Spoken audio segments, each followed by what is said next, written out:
Hi everyone, welcome back. So congratulations on clearing your written. After reporting to the SSB center, the first procedure or the first test you face is the screening test. In this video, let's take a look at that. So before I begin this video, hi, I'm Rohan Bajhal. I'm an MTech student here at IIT Bombay and I cleared my SSB interview from the 4th Air Force Selection Board in Varanasi for the AFCAT 2 2021 attempt. This video will be helpful for freshers and repeaters who are repeatedly getting screened out. So do continue this video till the very end. We will discuss about the OIR, the PPDT, how do you handle a situation like the fish market kind of a situation, and some of my personal tips which you can incorporate so that it can be helpful in your SSB interview.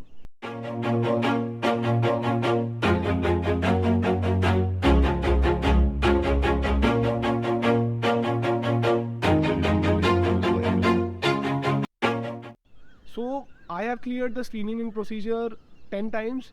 4 times I have been screened out. So let's dive into the topic. So the first test in the screening is divided into 2 tests, basically the PPDT and the OIR. OIR stands for Officer Intelligence Rating Test. It is an aptitude test which assesses the candidate's verbal and non-verbal reasoning. It consists of 2 sub-tests which you have to give one at a time. Each test contains 50 questions and you will be allotted a time of 17 and 22 minutes respectively for each of the tests. Okay, the key points here to remember is that OIR does not have any negative marking, so you should attempt as many questions as possible. And the way OIR is rated is that it is rated on a scale of 1 to 5, where 5 stands for a candidate who is below average and 1 stands for a candidate who is outstanding. So यार OIR में आपको कुछ tension नहीं लेना है. The only key factor you should remember is that you should practice enough so that you can finish all the questions in the given amount of time, in the allocated time. Here the time is comparatively less than the number of questions. Almost you have to finish around say 4 to 5 questions every 2 minutes. Okay, there is less than half a minute for every question. So you practice as much as you can. There is a lot of sample OIR questions available on the internet. You can just go look at them and practice as much as you can. Only then will you be able to ace your OIR. Okay. Now moving on from the OIR, after you have given both your OIR test, you will be then sent into hall for the picture perception and description test. So the picture perception and description test, again let's break it down into 2 different tests. One is picture perception and the other one is a description test. So as far as the conduct of the picture perception part is concerned, during your picture perception part, you will be shown a blurry or a very hazy image on the projector for 30 seconds and you will be given 4.5 minutes of time to write a story around it, such that the story should depict the past, the present and the future of the scene or scenario happening in the image shown to you. So to write your story, there will be a blank sheet provided to you, and apart from your story, you have to fill in certain other details into that. Let's look into that. So the first detail is that you have to write the title of your story. Okay. The second detail is that there is a box on the left side of the paper. In that box, you have to fill in some data, which is that whichever character you see wherever on the screen, say if you see a character on the top right corner of the screen, then in that box on the top right corner of the screen, you will have to write whether the character you have seen is male or female, what is the appropriate age of that character, and what is the mood of that character, whether the character is in a positive mood or neutral mood or negative mood. Likewise, if you see one or more characters, then you have to encircle one character which you consider as the main character of your story. Okay. After that, you have to write your story. Some key aspects you should keep in mind again is that be original in your picture perception part. Do not copy paste some of the stories which are already available on the internet or some books you might have used while preparing some website you might have referred to. Be as original as possible.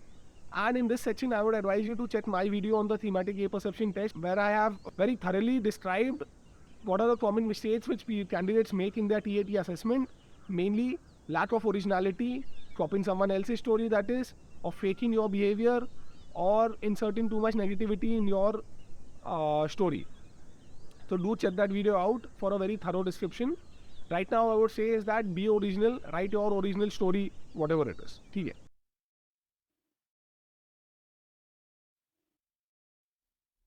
Now after you have written your story for the PPDT, you are then divided into some subgroups of around say maybe 10 to 15 people, and then you are escorted to one of these rooms wherein you are made to sit in a semicircular arrangement.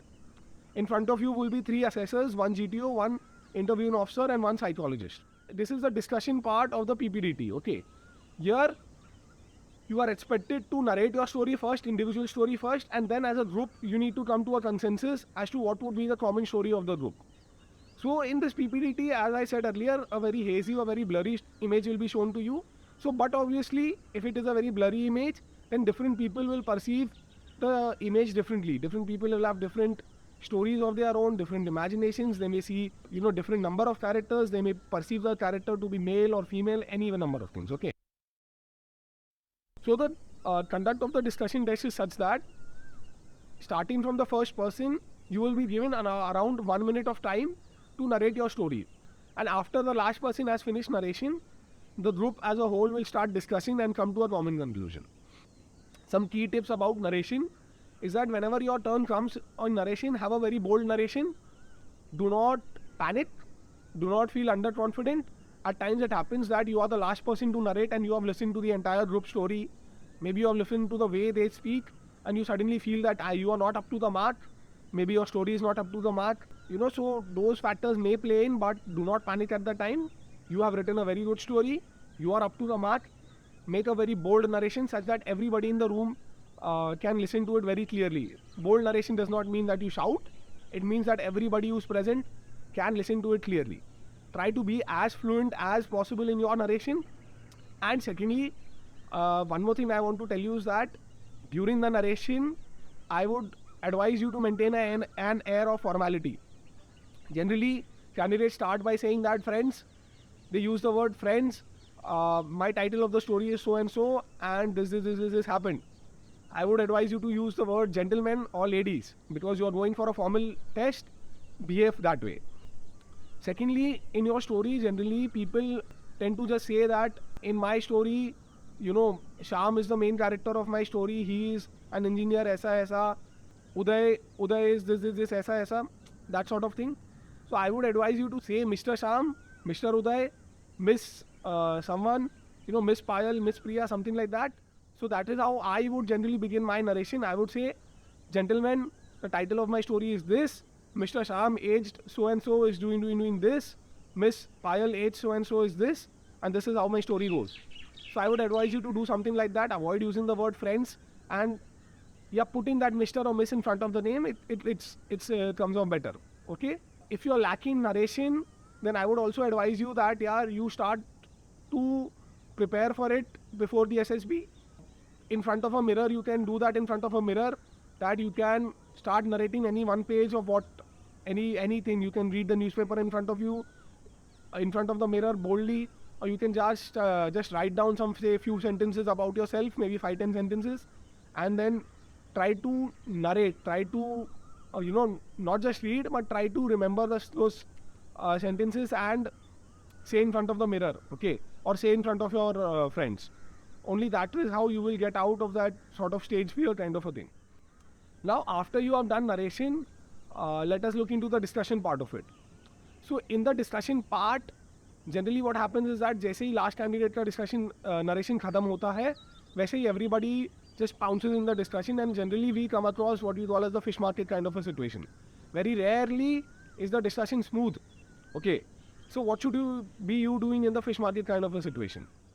Gentlemen, here you should know that the idea behind the discussion is not that the group put forward your individual story, but the group as a whole comes with one common story and presents it as a group story.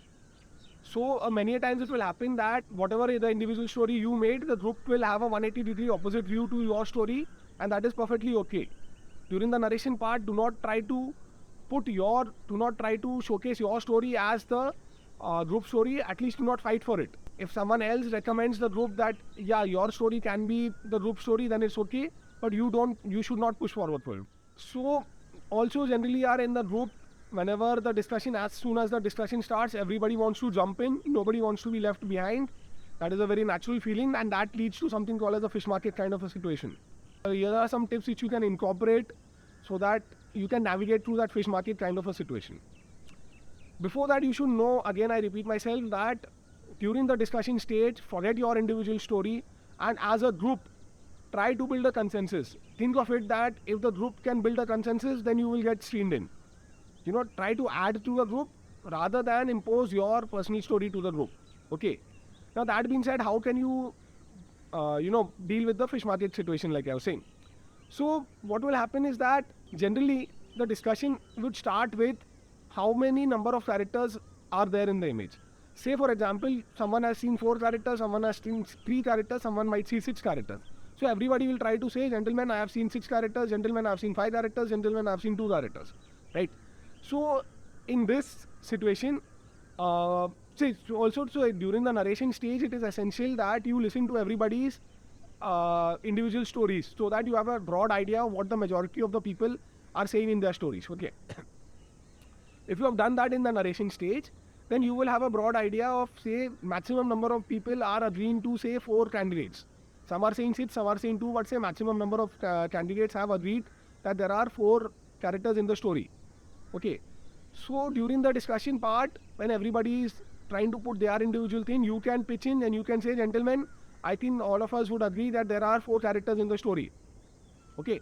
Now maybe it may happen again that your whatever this particular input which you gave, people might not listen to that. People might go ahead and say that, there are 6 characters, and the group as a whole will decide that, chalo, there are 6 characters, although you were saying 4 characters. That is completely okay. Then what you should do is that, again, try to build a consensus. Now what is the next thing what people decide after the number of characters is that whether the characters are male or female. Again, as a group, it might happen, you may say that, okay, of the 6 characters, there are 6 females, but the group may say, no, there are 6 males. So then again, you can say, okay, gentlemen, now we have decided that there are 6 characters, all are females. Now let us discuss the common theme, the common story, what we as a group can give. Okay. So the whole point is that you take the discussion forward.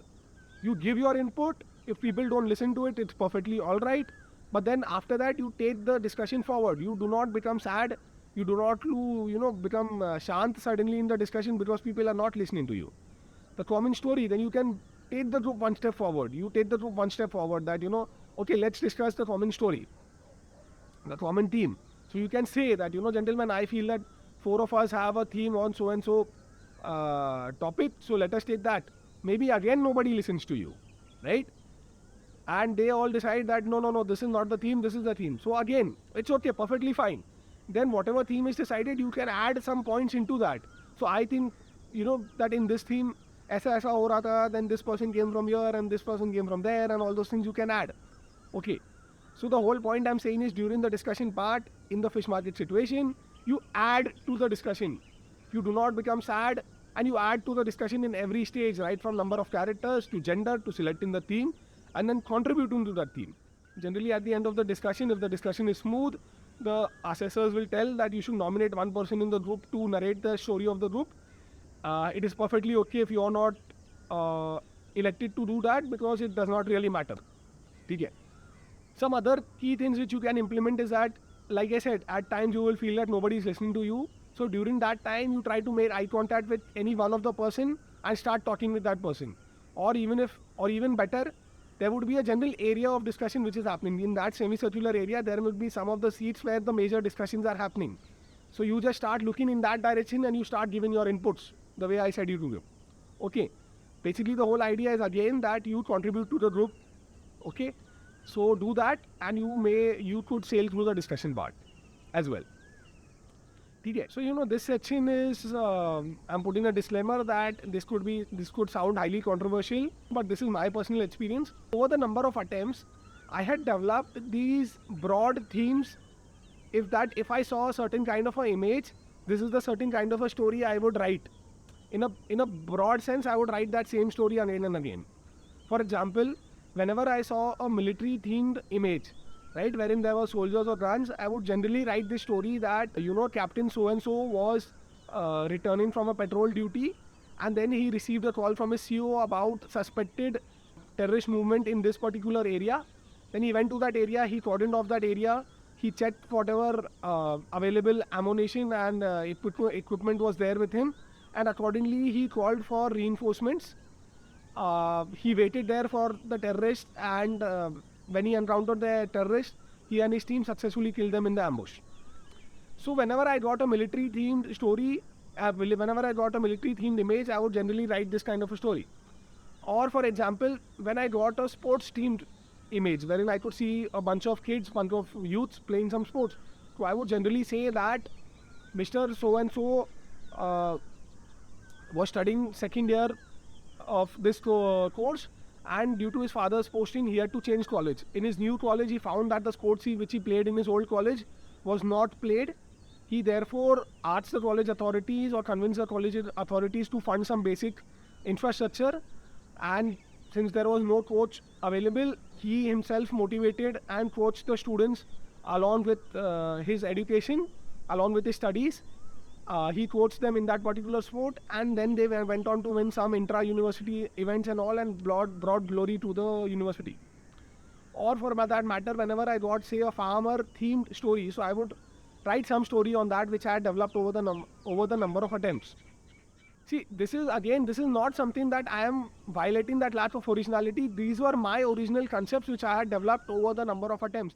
If I see a certain kind of an image, then this is how, in a broad sense, obviously the details would vary here and there, but in a broad sense, this is what the story I would make and come during the picture perception part, and that made my life a little easier. Okay, so you can or cannot incorporate that.